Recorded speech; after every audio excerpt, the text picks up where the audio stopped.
Sam Dastyari joined the Labor Party at 16. A factional power broker, he was New South Wales General Secretary at 26, a senator at 30, engaging a new generation of voters online. For $1 million, you'd like to think the kitchen can work. His connections to the Chinese community raising funds and suspicions. He contradicted Labor policy in a gathering with Chinese language media. The Chinese integrity of its borders is a matter for China. Last month, he denied warning a Chinese businessman his phone was bugged, but couldn't fight off the mounting pressure to quit. I love the Labor Party. I've always acted with integrity, and I remain a loyal, patriotic Australian. This is a tough decision, but it is the right decision. And I believe that Senator Dastyari has done the right thing here. At last, Senator Sam Dastyari has acknowledged that he is unfit to be in the Australian Parliament. Now, why didn't Bill Shorten sack him? Some in the Labor Party were worried the saga was damaging their prospects at the Bennelong by-election. The latest news poll there at 50-50. Former Prime Minister John Howard, once the member for Bennelong, today lending his name to an email calling for donations from Liberal supporters and warning this will be close. Thank you. Sam Dastyari closing the door on his career, a Senate seat now vacant should Christina Keneally go down on Saturday. Charles Croucher, 9 News. And with his analysis on just why Sam Dastyari pulled the pin today, here's Nine's political editor Chris Uhlmann. The timing of Sam Dastyari's departure is telling. He's gone before the Bennelong by-election, which must mean that he was damaging the Labor Party's prospects there. So the party is grateful, and the nation should be grateful too, because he's turned a spotlight on Chinese Communist Party interference here. The laws on treason, foreign interference and donations are being toughened because our intelligence agencies have watched with growing alarm as Beijing effectively took control of almost all local Chinese language media, imposed its will on student organisations, reached into community groups and crept into our politics.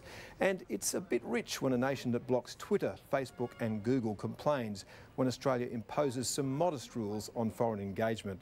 And for those that claim that China is being attacked, ask them this: what would Beijing do with someone like Sam Dastyari? Senator Sam Dastyari says he's done the best thing for Labor by quitting Parliament after becoming a political distraction over his links to rich Chinese donors.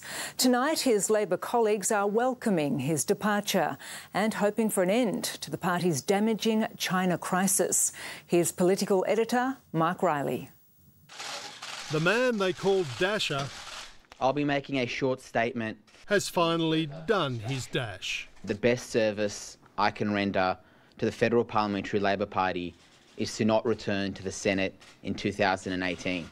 Demoted twice in 12 months over his association with Chinese billionaire Huang Zhangmo, I have always put the pursuit of the Labor cause first.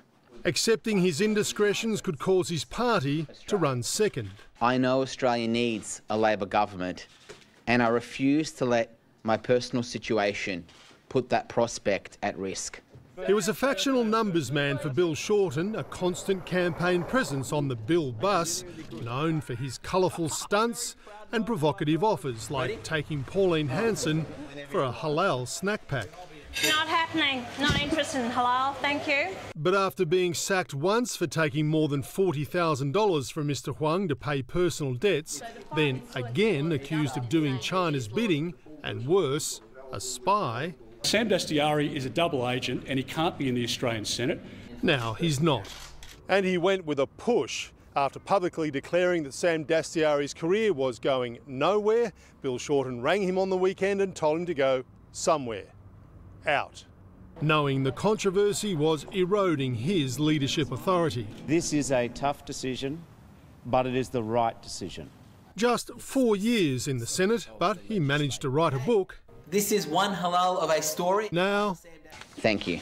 With a final chapter. And live to Mark Riley in Canberra. Mark, just how damaging has Sam Dastyari been to Labor? Oh, Jen, it was dangerously undermining Bill Shorten's credibility. He simply had to go. The timing now gives Christina Keneally a clearer run in the crucial last days of the by-election in Bennelong on Saturday, and that isn't just about one seat. It's ultimately about Malcolm Turnbull's hold on power. And there's also the question of foreign influence in our politics. We're now a step closer to banning foreign donations, as we should, and hopefully towards a federal ICAC. Both those things would substantially strengthen our democracy for the people who really matter, the voters. Jen? Okay.